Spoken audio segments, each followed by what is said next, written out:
A voz soou na mente do profeta, clara e inequívoca. Um comando divino que parecia carregar o peso de trovões e a suavidade de um sussurro. Levante-se, vá à grande cidade de Nínive e pregue contra ela, porque a sua maldade subiu até a minha presença. Jonas, filho de Amitai, um homem acostumado a ouvir a Deus, sentiu um calafrio que não vinha do vento. Nínive não era apenas uma cidade, era o coração pulsante do Império Assírio, sinônimo de crueldade e opressão.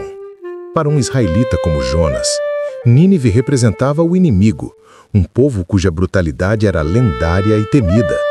Pregar para eles, anunciar-lhes uma chance de arrependimento?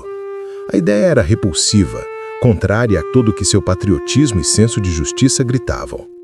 Ele imaginava a zombaria, a violência, ou pior, o sucesso. E se eles se arrependessem? E se Deus, em sua imensa misericórdia, os perdoasse? Jonas não podia suportar esse pensamento.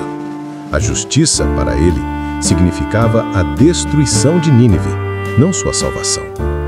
Movido por uma mistura de medo, preconceito e um profundo desacordo com os planos divinos, Jonas tomou uma decisão.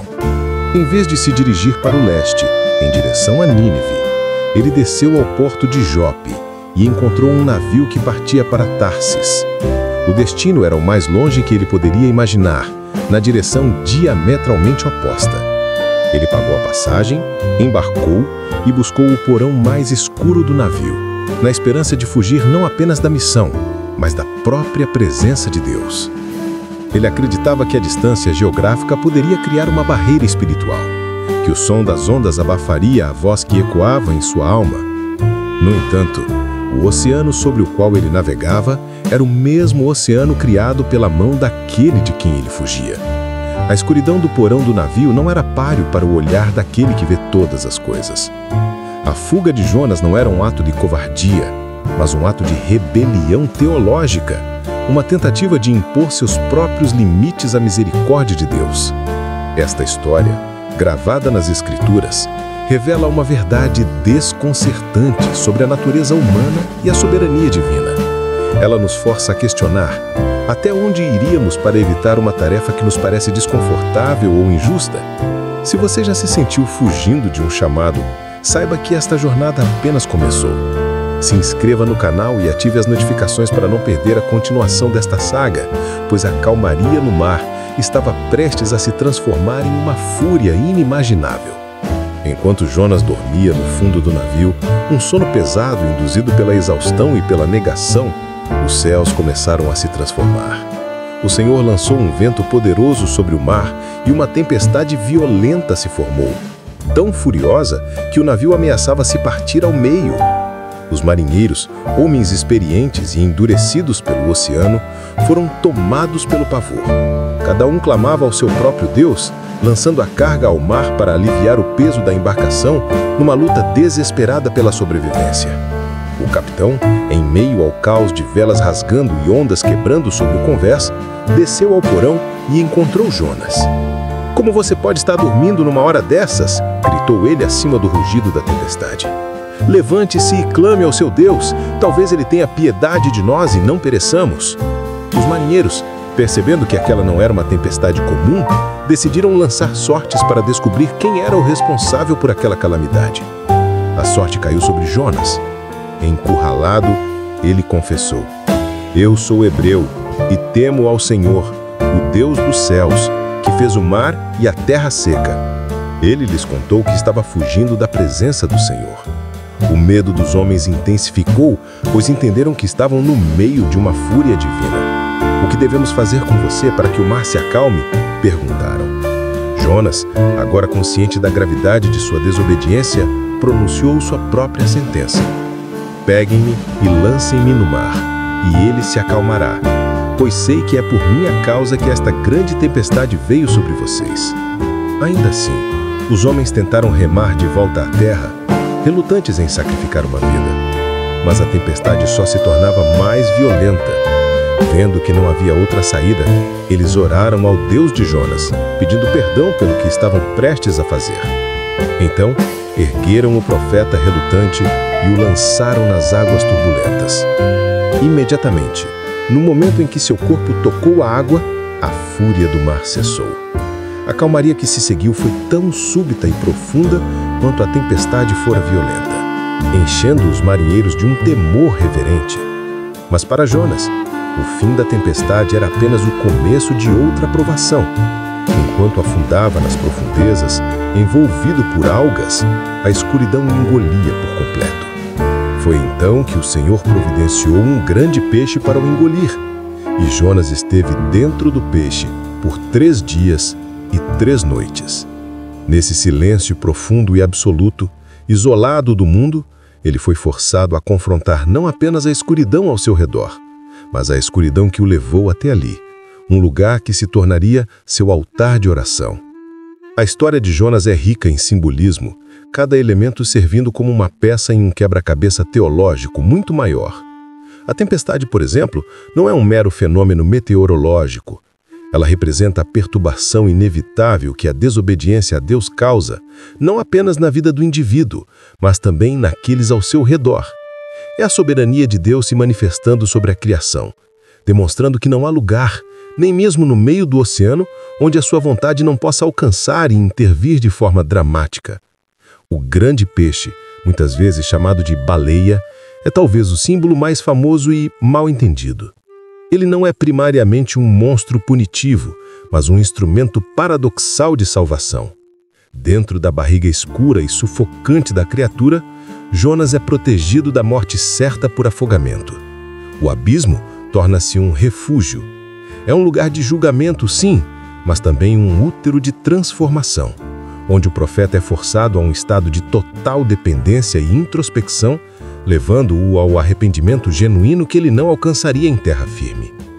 A cidade de Nínive, o destino que Jonas tanto queria evitar, simboliza o outro, o inimigo, aquele que consideramos indigno da graça e da misericórdia de Deus.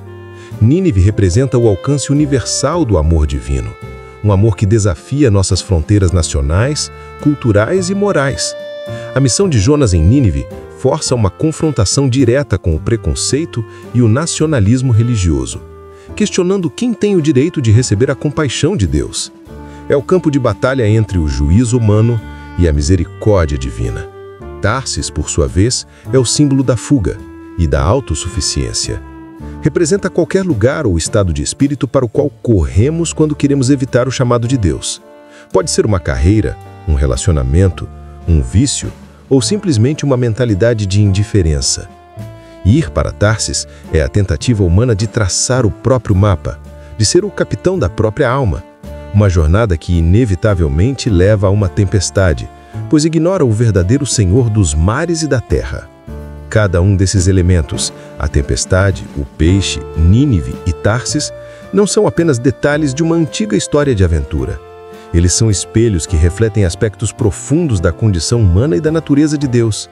Ao entendê-los, começamos a perceber que a jornada de Jonas não é apenas sobre um profeta teimoso, mas sobre um princípio central que governa a relação entre o Criador e suas criaturas.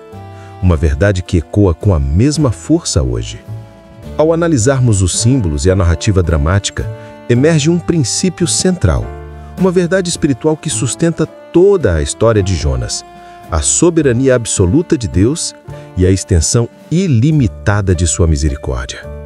O livro não é primariamente sobre um homem engolido por um peixe, mas sobre um Deus cujo amor e cujos planos não podem ser frustrados pela rebelião, pelo preconceito ou pela desobediência de um ser humano. Cada evento na história reafirma essa verdade de forma poderosa. A soberania de Deus é evidente em cada cena. Ele comanda o profeta, envia a tempestade, prepara o peixe, dirige o peixe até a praia e mais, também providencia uma planta e um verme para ensinar uma lição final a Jonas. A natureza e a história se curvam à sua vontade. A fuga de Jonas é ultimamente fútil. Ele pode correr para Tarsis, mas descobre que Deus também é o Senhor de Tarsis e do mar que leva até lá. Não há escapatória da sua presença nem do seu propósito soberano. Contudo, essa soberania não é de um tirano, mas de um pai compassivo. O ponto crucial da história é a misericórdia de Deus estendida aos ninivitas, o povo que Jonas considerava merecedor de destruição. Quando eles se arrependem, Do rei ao mais humilde cidadão, Deus se arrepende do mal que lhes faria e poupa a cidade. Isso enfurece Jonas, e é nessa raiva que o princípio central é explicitado. Deus pergunta: você tem direito de estar com raiva? A lição final ocorre sob o sol escaldante, quando Jonas se importa mais com uma planta que lhe dava sombra do que com as mais de 120 mil pessoas em Nínive. Deus diz: você tem pena desta planta? E não deveria eu ter pena da grande cidade de Nínive, em que há mais de 120 mil pessoas que não sabem distinguir a mão direita da esquerda e também muitos animais? A compaixão de Deus transcende a compreensão e os critérios humanos de justiça. Este é o coração da mensagem. A misericórdia de Deus não é um recurso limitado, reservado para um grupo seleto. Ela flui de sua própria natureza e se estende a todos que Ele criou, especialmente aqueles que nós, em nosso julgamento, consideramos os mais indignos. A história de Jonas nos desafia a alinhar nosso coração com o coração de Deus, a celebrar a salvação de nossos inimigos e a entender que seu plano redentor é muito maior do que nossas pequenas fronteiras. Mas como essa verdade antiga se aplica aos nossos dilemas modernos? A história de Jonas não é uma relíquia empoeirada, é um espelho que reflete nossas próprias vidas no século XXI. Todos nós temos um Nínive. Pode não ser uma cidade assíria, mas é aquela pessoa, aquele grupo ou aquela ideologia que consideramos nosso inimigo. É o colega de trabalho que nos prejudicou, o familiar com quem cortamos relações, o vizinho com opiniões políticas opostas ou o grupo social que desprezamos. Deus nos chama a amar, orar e estender a graça a eles, e muitas vezes nossa reação é a mesma de Jonas. Da mesma forma, todos nós temos um Tarsis pessoal. É o nosso destino de fuga, o lugar para onde corremos quando o chamado de Deus se torna desconfortável. Pode ser o entretenimento excessivo, o trabalho compulsivo, o isolamento social ou a busca incessante por aprovação. Tarsis é qualquer coisa que usamos para construir muros ao redor de nosso coração, na tentativa de abafar a voz de Deus que nos chama para uma missão que não queremos cumprir. Reconhecer nosso Tarsis é o primeiro passo para sair do porão do navio. A aplicação moderna da lição de Jonas nos convida a um profundo exame de consciência. A quem consideramos indigno da misericórdia de Deus? Qual chamado temos ignorado?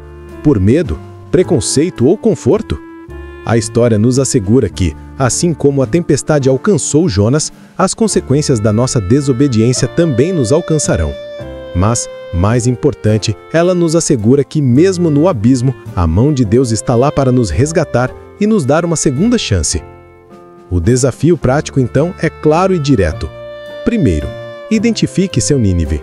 Dê um nome a essa pessoa ou grupo para quem você nutre ressentimento ou a quem considera perdido. O desafio é dar um pequeno passo em direção a eles, não com a intenção de convertê-los, mas com a intenção de mudar o seu próprio coração. Talvez seja uma oração sincera por seu bem-estar. Talvez seja um gesto simples de gentileza. É um ato de obediência que alinha nossa vontade à de Deus. Segundo, identifique seu Tarsis. Qual é a sua rota de fuga? Comprometa-se a dar meia volta. A jornada de volta pode ser longa, mas começa com um único passo de arrependimento. A história de Jonas é um convite para sairmos do conforto da nossa rebeldia e participarmos da missão mais grandiosa que existe, ser um canal da ilimitada misericórdia de Deus. Se esta mensagem falou ao seu coração, comente abaixo qual lição mais te impactou e compartilhe este vídeo com alguém que precise ouvir sobre segundas chances.